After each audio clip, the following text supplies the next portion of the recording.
Dark side of masturbation. The dark side of masturbation is something that very few people want to talk about, but almost everyone struggles with in silence. And let me tell you right now, the very last point in this talk is the craziest, so make sure you stay till the end. Now, from a Stoic point of view, life is about self-control. Life is about not letting your desires control you, but rather you being the master of your own mind. Masturbation is one of those hidden habits that slowly steals your strength, your focus, and your inner peace without you even realizing it. Why this topic matters. People laugh about masturbation. They make jokes, they say, everybody does it, and they say it is harmless.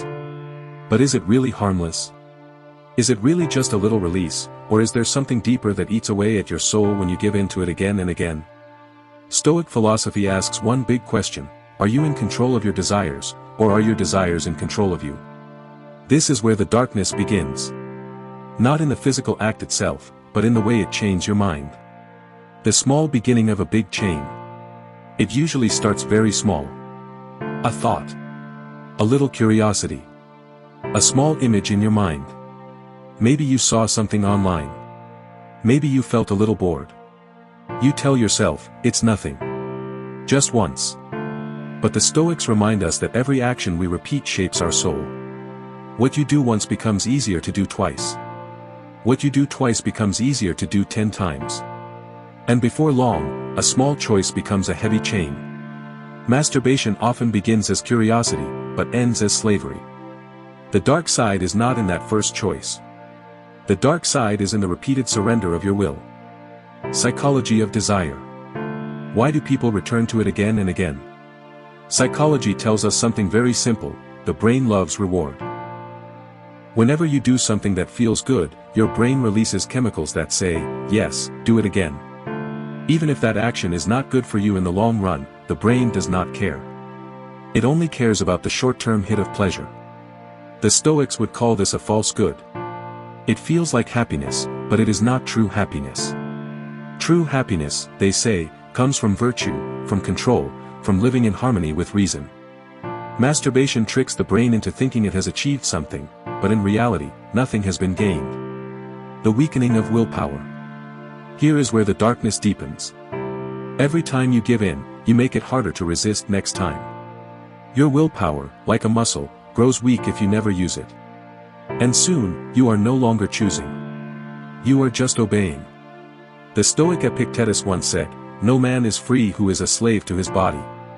When your mind is controlled by urges, are you free? Or have you become a servant to your desires? This is the question that cuts deep. The silent shame. Another dark side is the shame people feel afterwards. Think about it. Before the act, there is excitement, there is temptation, there is fantasy. But after, what is left?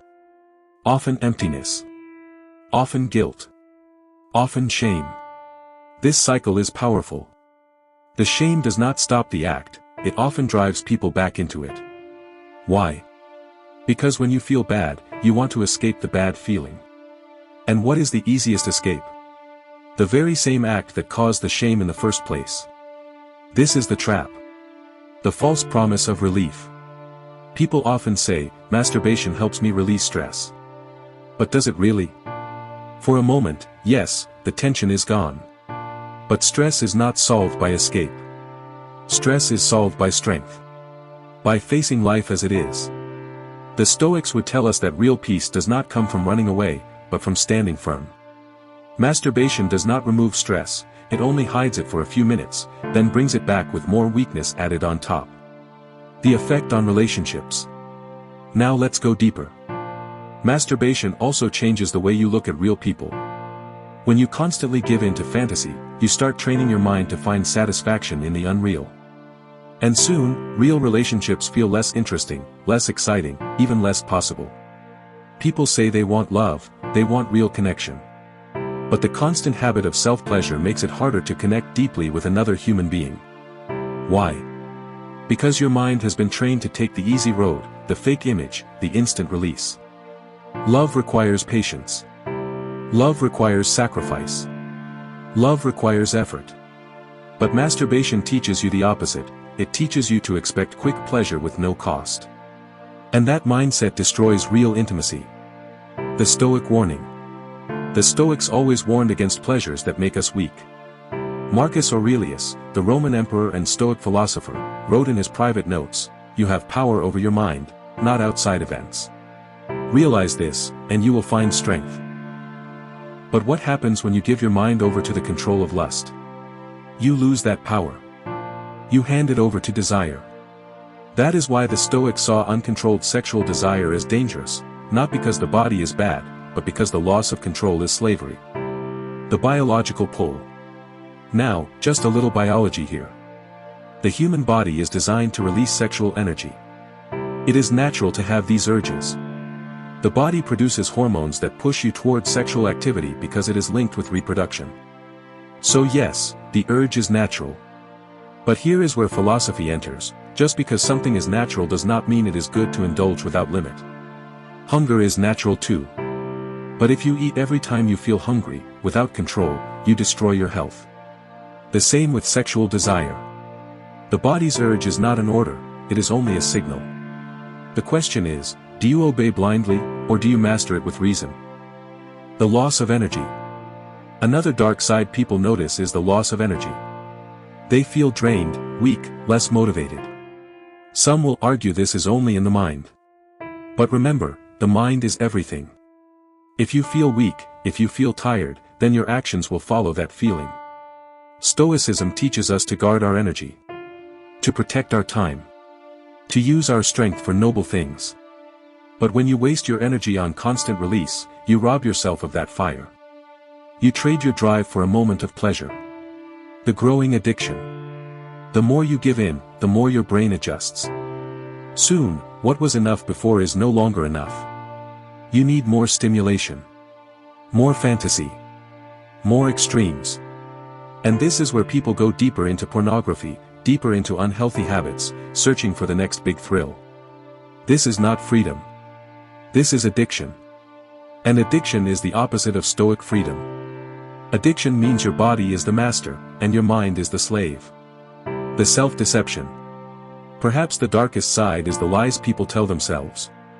They say, "I can stop whenever I want." But when they try, they fail. They say, "It's just natural, it's no big deal." But inside, they feel the emptiness. Stoicism tells us to live with truth. To face life as it really is, not as we wish it to be. If you cannot stop something, then you must admit, you are not in control. That is the honest truth. And that truth is the first step to freedom. A glimpse of light. I want to pause here. This is heavy. I know. But remember this, the Stoics never told us to hate ourselves for our weaknesses. They told us to become aware, to rise, to grow. The dark side of masturbation is real, but it is not the end of your story. And we are just beginning. I still have many more points to share, and the final one is the craziest of them all. So stay with me, because this journey will open your eyes to things you may never have considered before. Part 2. Picking up where we left off. We ended part 1 by looking at the small chains that masturbation builds around the mind.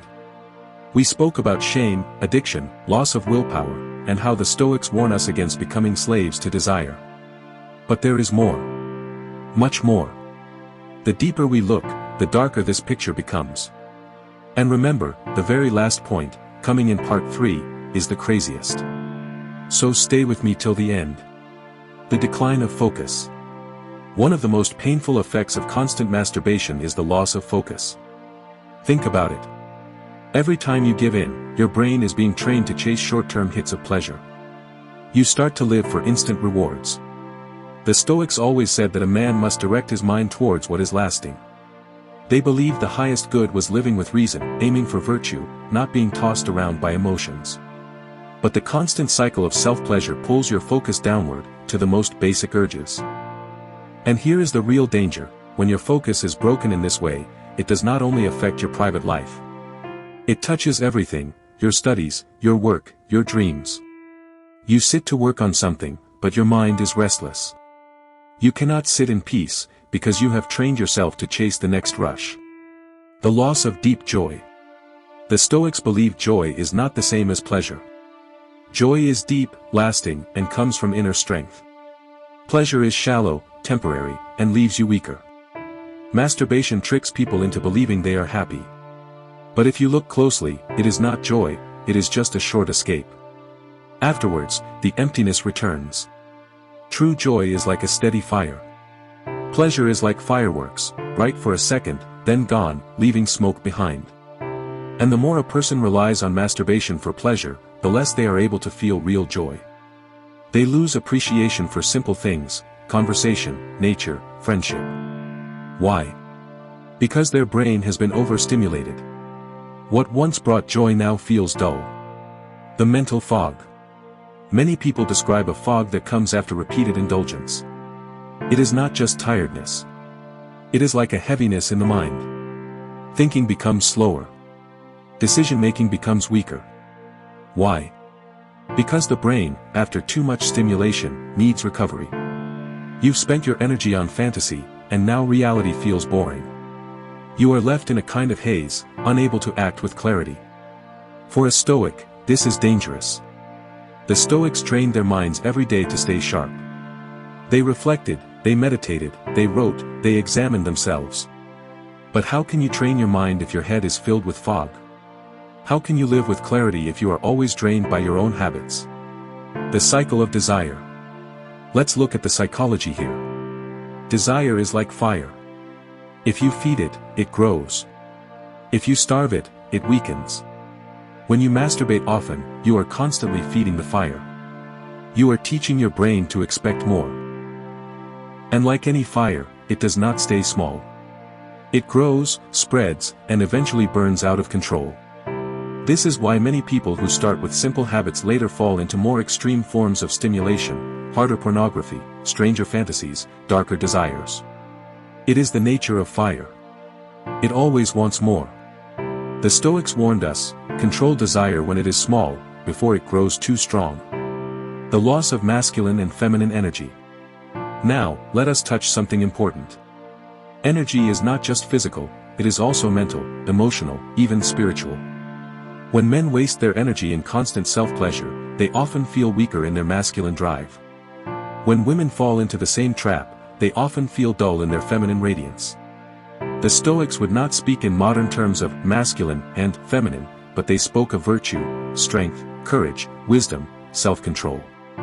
And when energy is constantly wasted, virtue is harder to practice. You feel less motivated to build, to create, to stand strong. The fear of stillness. Here is another dark side. People who are addicted to masturbation often cannot sit in silence. They fear stillness. Why? Because in stillness, the mind begins to face itself. And when the mind is not at peace, that stillness feels painful. So instead of facing themselves, they run again to fantasy. They run again to stimulation. This creates a restless life, always searching for distraction. But Stoicism says stillness is where strength is built. Stillness is where you examine your soul, where you grow, where you meet truth. If you cannot sit quietly with yourself, then you are truly running away from life itself. The cheapening of love. Let's go deeper into relationships again. When someone is trapped in the cycle of self-pleasure, love becomes cheap. Instead of seeing another person as a soul to connect with, they start seeing people as objects. Instead of respecting others, they reduce them to images, to fantasies, to tools for their own release. This is a tragedy. Because love is sacred. Love is a chance to grow beyond yourself, to give, to sacrifice, to share. But constant masturbation steals the ability to love deeply. It replaces it with selfishness. The loss of courage.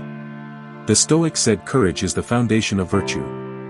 Without courage, you cannot be wise, just, or self-controlled. But masturbation weakens courage in subtle ways. Why? Because courage grows when you face hardship. When you deny yourself, when you stand strong against urges, you grow braver. But when you always give in, you teach yourself to be weak. You teach yourself to run. Think about it, if you cannot say no to your own body, how will you say no to the pressures of the world? If you cannot resist your urges, how will you resist fear, danger, or injustice? The silent prison. Many people live in this silent prison.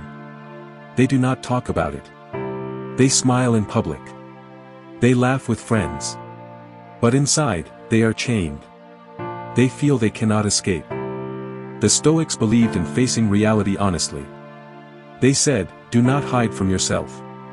Speak truth to your own soul. If you are caught in this silent prison, the first step to freedom is admitting it. The time that slips away. Let's talk about time. Time is the most precious thing we have. The Stoics repeated this truth again and again. Marcus Aurelius said, do not act as if you had 10,000 years to live. Death hangs over you. While you live, while it is in your power, be good. Now think about how much time is wasted in this habit. Minutes turn into hours. Hours turn into days. And all that time could have been used to learn, to build, to love, to create, to live. But it was lost to fantasy. This is perhaps one of the saddest sides, when people look back and realize how much of their youth, their energy, their days were stolen by a habit they could not control. Like and subscribe for continuation. Leave a comment below to share your thought.